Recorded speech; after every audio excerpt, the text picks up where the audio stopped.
Menghadapi Ratu Ras Roh dan generasi lansia, yang sangat dihormati di 10.000 benua, Qin Yichen sangat rendah hati, tersenyum dengan membungkuk, dan Lu Linghan juga memberi hormat.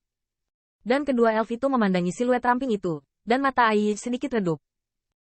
Memikirkan tentang pembentukan Liga Iblis, pemuda itu hanyalah salah satunya. Hanya dalam beberapa tahun, perubahannya begitu besar sehingga Ai harus meratapi gelombang belakang dari perjalanan sungai yang panjang pada yang sebelumnya, tetapi tidak iri pada apapun.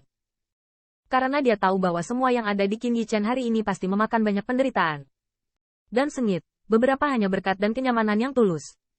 Qin Patriark tidak perlu sopan. Qin Yichen mendengar ini adalah saat yang mengejutkan, lalu menebarkan wajahnya dan berkata, biarkan orang tua itu memanggilku Yichen. Ai tertawa dan tidak sombong, tapi Lu Linghan bertanya terlebih dahulu, Gao Lao, yang mulia, bagaimana dengan Xiao Linger? Kedua elf itu saling memandang, hanya untuk melihat Ai sedikit terkejut. Saya sedang bermain unicorn. Tetapi saya telah memberitahu Xiao Linger bahwa Anda akan datang baru-baru ini. Tetapi ada beberapa hal. Pak Tua harus mengikuti penjelasan debu terlebih dahulu. Qin Yichen mengerutkan kening. Ada apa? Ai terbatuk 2 kali. Sedikit bersalah, sangat berdebu. Ketika orang-orang mau menghancurkan kota ilahi tambang sebelumnya, perlombaan roh tetap keluar dari bisnis. Bukan karena saya tidak mau membantu, tetapi karena itu sulit. Ai bernapas dalam-dalam. Pada awalnya, orang-orang mau langsung mengancam. Yichen, saya harap Anda dapat memahami orang tua itu. Qin Yichen tersenyum sedikit, lalu tersenyum dengan berani.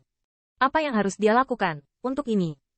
Sejujurnya, Qin Yichen tidak pernah berpikir untuk mengeluh tentang spirit race dan ras-ras yang melindungi diri mereka sendiri. Karena membantu adalah cinta dan tidak membantu. Belum lagi spirit race tidak berutang apapun padanya, bahkan jika dia gagal untuk bergegas. Spirit race mampu menjaga semangat si kecil, yang juga merupakan jenis kasih sayang yang besar untuknya.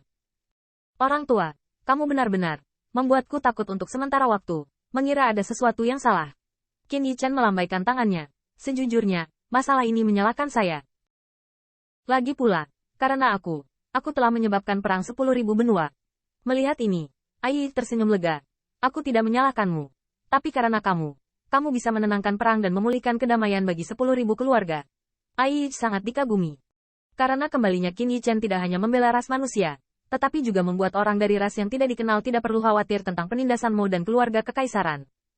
Saya harus mengatakan bahwa 10.000 benua etnis saat ini, karena kehadiran Qin Yichen, telah memiliki kedamaian yang belum pernah diantarkan selama bertahun-tahun. Setelah beberapa saat tertawa, saya melihat Qin Yichen sambil tersenyum. Gao Lao, Xiao Linger akan segera kembali. Saat berbicara, saya melihat bayangan seperti langit terbang di langit.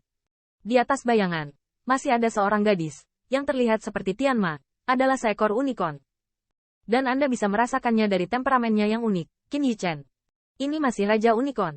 Ayah daripada Mama. Di tengah udara, Xiao Linger berbalik dan melompat ke bawah, menyebabkan Qin Yichen ketakutan dan bergegas memeluk. Tetapi melihat gadis di pelukannya, lidahnya tersenyum. Hehe, ayah, Xiao Linger bisa melompat dari level setinggi itu sekarang. Suami istri itu saling tersenyum. Sebagai orang tua, mereka hampir merespons dengan naluri. Qin Yichen kemudian tersenyum dan mengulurkan ujung jarinya ke hidung Xiao Linger. Ya, Linger adalah yang terbaik sekarang. Lu Linghan juga memiliki wajah yang lembut, dan tidak ada ibu di dunia ini yang tidak merindukan anak-anaknya. Namun, tepat setelah dia mendarat, dia melihat senyum asli Xiao Linger menghilang, dan dia menggigit bibir merah mudanya dengan erat. Tetapi pada akhirnya, dia tidak bisa menahan diri lagi, dan berteriak wow. Ayah, kemana saja kamu selama bertahun-tahun ini? Xiao Linger benar-benar merindukan ayah. Mendengarkan teriakan itu, Qin Yichen merasa tertekan dan membelai pipi Xiao Ling dengan lembut. Nyatanya, berkali-kali, bukan karena anak-anak tidak dapat hidup tanpa orang tua mereka, tetapi bagi para pembangkit tenaga listrik yang telah membudidayakan beberapa ribu hingga 10.000, beberapa tahun hanyalah sekejap. Tetapi untuk Xiao Linger, selama beberapa tahun, dia lahir hingga kehidupan sekarang sebagian kecil darinya. Dan, dalam hal menghabiskan lebih sedikit waktu dengan Xiao Linger, bahkan orang tua biasa dari ras manusia tidak sebaik. Setiap kali saya memikirkannya, Qin Yichen cukup disalahkan.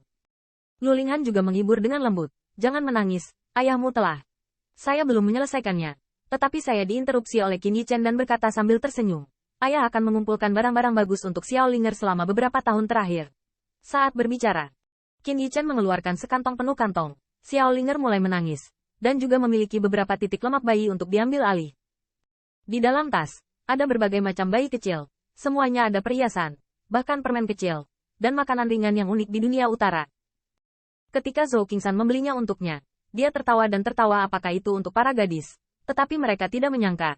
Saudara Qin tidak hanya sudah memiliki teman baik, bahkan anak-anak akan bermain kecap. Linger, coba ini enak. Pada akhirnya, itu adalah seorang anak. Xiao Linger tiba-tiba membuka mulutnya, dan Lulinghan membeku saat melihat situasinya.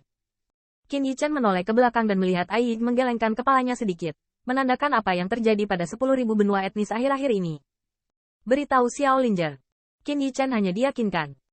Dia tidak tahu apakah dia ayah yang luar biasa, tapi setidaknya, dia harus menjaga kekejaman di belakang anak-anak.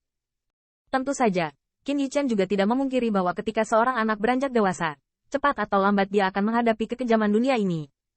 Bunga-bunga di rumah kaca tidak akan tumbuh, tapi setidaknya belum. Ayah, ini enak, kamu juga bisa mencobanya. Ayah nggak makan. Ini buat yang kecil. Wah, enak banget. Qin Yichen, yang tersumbat oleh sepotong kue lembut, hangat, dan Ai di sampingnya tidak bisa menahan senyum. Setelah beberapa saat, dia melihat Xiao Linger tertegun lagi, dan Lulinghan tersenyum tipis. Berlama-lama, ada apa? Tiba-tiba, tangan kecil yang gemuk itu menyerahkan tas itu kepada Qin Yichen lagi. Ayah daripada Linger tidak membutuhkan barang-barang ini. Apakah ayah dapat menghabiskan lebih banyak waktu dengan Linger daripada sebelumnya? Suara itu sangat polos, tapi Qin Yichen bisa mendengar hatinya. Mata Lulinghan yang indah juga sedikit merah. Tetapi mereka bukan keluarga dengan 3 orang di ras manusia. Berlama-lama itu baik. Ayah pasti akan bersamamu di masa depan. Xiao Linger sangat mengangguk, seolah mengatakan kalimat ini di dalam hatinya. Dan kemudian dia penasaran dan dengan penuh harap bertanya. Ayah daripada, bisakah kamu dan mama menemukan adik laki-laki untuk Linger? Adik perempuan? Saya melihat banyak elf. Saudara, ini. Pasangan itu saling memandang. Dan wajah Lulinghan ditutupi bedak merah muda. Qin Yichen juga tiba-tiba menggosok kepala Xiao Linger. Ayah akan bekerja lebih keras. Tapi Lulinghan meneriakkan. Kekeringan panjang dan hujan lebat tidak bisa dibandingkan dengan gerimis musim semi. Qin Yichen tiba-tiba sudut mulutnya berkedut. Apakah ini istimewa? Dapatkah Anda menyalahkan saya? Di depan anak itu, jangan katakan ini. Xiao Linger menatap cerah dan cerdas dengan mata besar. Ayah, hujan badai apa dan tanaman apa? Qin Yichen merasa malu. Uhuk-uhuk, kamu mempermainkanmu.